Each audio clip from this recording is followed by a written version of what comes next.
गोविंद हरे मुरारे, हे नाथ नारायण है वासुदेवा, हे कृष्ण नारायण है वासुदेवा, हे गोपी नारायण है वासुदेवा।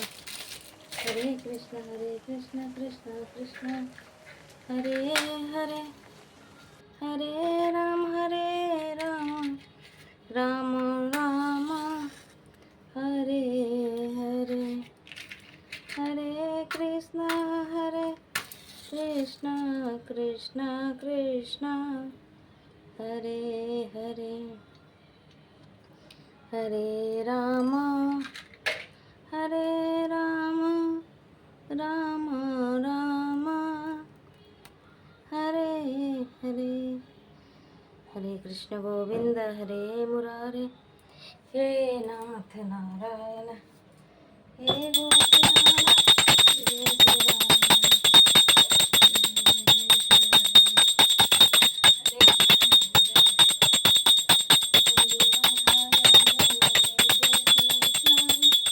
गुरुर्ब्रह्मा गुरुर्विष्णु गुरुर्देव महेश्वर, गुरुर् साक्षात् परं ब्रह्म तस्मै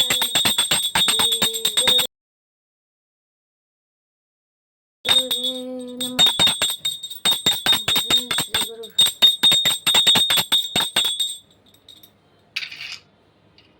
हरे कृष्ण हरे कृष्ण।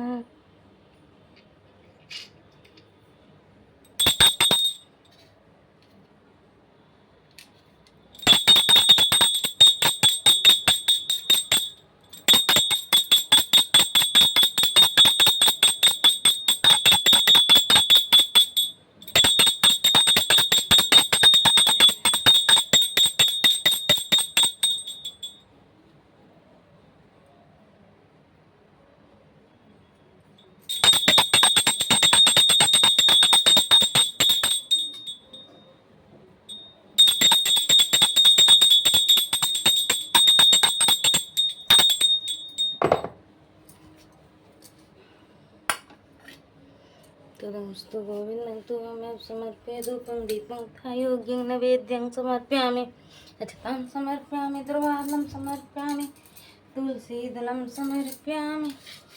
श्रीलक्ष्मीनारायणाय नमो नमः। गणाधिगणपतादिदेवताभ्यो नमो नमः। बालगणपते वासुदेवाय नमो नमः। हरे कृष्ण पुत्रदान एकादशी। जय श्री राधे बांके बिहारी लाल की, राधा वल्लभ लाल की, राधा रमन की, जमुना मैया की बरस। हरे कृष्ण कृष्ण कृष्ण हरे हरे।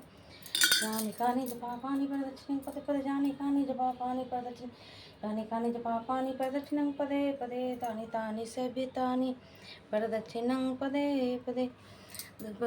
जय श्री कृष्ण।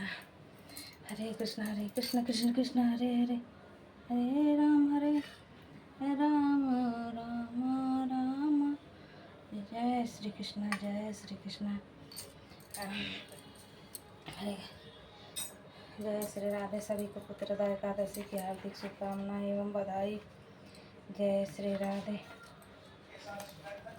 पुत्रदा एकादशी के सभी को पुत्रदा एकादशी की हार्दिक शुभकामनाएं।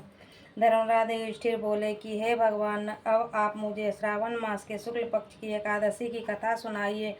इस एकादशी का नाम क्या है तथा इसकी विधि क्या है। श्री मधुसूदन बोले कि हे राजन, अब आप शांति पूर्वक श्रावण मास के शुक्ल पक्ष की एकादशी की कथा सुनिए। इस कथा के श्रवण मात्र से ही वाजपेयी यज्ञ का फल मिलता है। द्वापर युग के प्रारंभ में ही मस्तिष्क महिष्मती नाम की नगरी थी। उस नगरी में महाजित नाम का एक राजा राज्य करता था। वह पुत्रहीन था, इसीलिए वह सदैव दुखी रहता था। उसे वह राज्य कष्टदायक प्रतीत होता था, क्योंकि पुत्र के बिना इस लोक और परलोक दोनों में सुख नहीं है। राजा ने पुत्र की प्राप्ति का बहुत यत्न किए, परंतु वह निष्फल गए। जब वह राजा वृद्ध होने लगा कि तो उसकी चिंता भी बढ़ने लगी। एक दिन उसने प्रजा को संबोधन करके कहा कि न तो मैंने अपने जीवन में पाप किया है और न अन्यायपूर्वक प्रजा की धन ही एकत्रित किया है, न मैंने कभी देवता और ब्राह्मणों को धन छीना है और न किसी के धरोहर ही मारी है। मैंने प्रजा को सदैव पुत्र की तरह पाला है, कभी किसी के से राग द्वेष नहीं किया, सबको समान माना। इस प्रकार धर्मयुक्त राज करने पर भी मैं इस समय महान दुखिया राजा हूँ। सो क्या कारण है, मेरी कुछ समझ में नहीं आ रहा है। राजा महिजित की इस बात को विचारने के लिए मंत्री आदि बन गए। वह वन को जाकर उन्होंने बड़े बड़े ऋषि मुनियों के दर्शन किए। उस स्थान पर वृद्ध और धर्म की ज्ञाता महर्षि लोमस के पास गए। उन सब ने जाकर उस महर्षि को यथायोग प्रणाम किया और उससे सम्मुख बैठ गए। उसके दर्शन से सबको बड़ी प्रशंसा हुई और उसकी विनय करने लगे कि हे देव, हमारे अहोभाग्य है कि हमने आपके दर्शन करे। इस पर लोमस ऋषि बोले कि हे मंत्रीगण, आप लोगों को विनय और आपके सद्व्यवहार से मैं अत्यंत प्रसन्न हूँ। आप मुझे अपने आने का कारण बतलाइए, मैं आपके कार्य को आपकी शक्ति के अनुसार अवश्य करूँगा, क्योंकि हमारा कार्य को अपनी शक्ति के अनुसार अवश्य करूँगा, क्योंकि हमारा शरीर ही परोपकार के लिए बना है, इसमें कि किंचित मात्र भी संदेह नहीं। लोमस ऋषि ने ऐसे वचन सुनकर मंत्री बोले कि हे महर्षि, आप हमारी समस्त बातों को जानते हैं, ब्रह्मा से भी अधिक हैं, अतः आप हमारे संदेह को दूर कीजिए। महिष्मति नाम की पुरी में महिजित नाम का एक धर्मात्मा राजा है। वह प्रजा का पुत्र की तरह धर्मायुक्त पालन करता है, परंतु फिर भी पुत्रहीन है।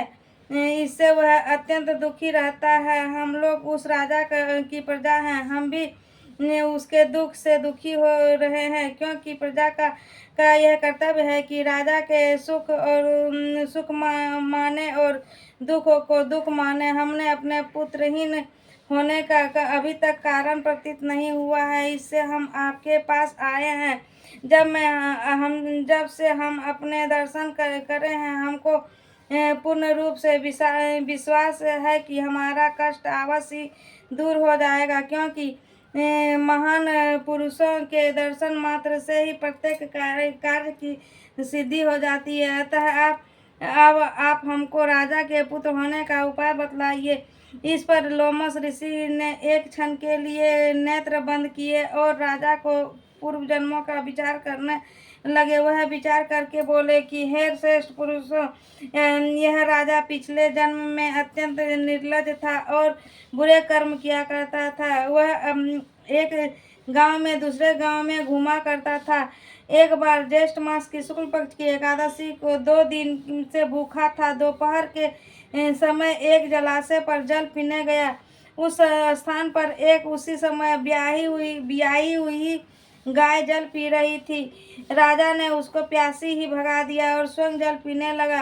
हे ब्राह्मणों, इसीलिए राजा को यह दुख भोगने पड़ रहे हैं। एकादशी के दिन भूखा रहने से उसको राजा होना पड़ा और प्यासी गो को हटाने से पुत्र वियोग का दुख भोगना पड़ रहा है। इस पर सब लोग बोले कि हे महर्षि, शास्त्रों में ऐसा लिखा है कि पुण्य से पाप नष्ट हो जाते हैं, इसीलिए कृपा करके आप राजा के पूर्व जन्म की पाप नष्ट होने का उपाय बतलाइए, क्योंकि उस पाप से क्षय होने से पुत्र रत्न की उत्पत्ति होती है। ब्राह्मणों को ऐसे बचने को सुनकर लोमस ऋषि बोले कि हे ब्राह्मणों, यदि श्रावण मास के शुक्ल पक्ष की पुत्रदायिका को तुम सब लोग व्रत करो और रात्रि को जागरण करो और उस व्रत का फल राजा को प्रदान कर दो, तो तुम्हारे राजा के पुत्र पैदा होगा।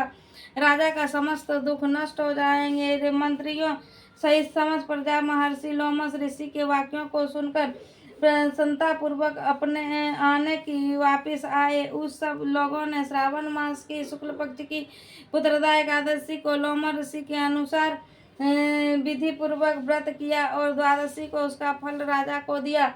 उस पुण्य से प्रभाव से रानी गर्भवती धारण किया और 9 महीने के पश्चात उसके एक अत्यंत तेजस्वी पुत्र रत्न पैदा हुआ। हे राजन, इसीलिए इस एकादशी का नाम पुत्रदा पड़ा। जो मनुष्य पुत्र रत्न की प्राप्त करना चाहते हैं उन्हें इस एकादशी के विधि पूर्वक व्रत करना चाहिए। इस व्रत के प्रभाव से इस्लोक और सुख और परलोक में स्वर्ग मिलता है। श्री कथाएं समाप्त। श्री राधे।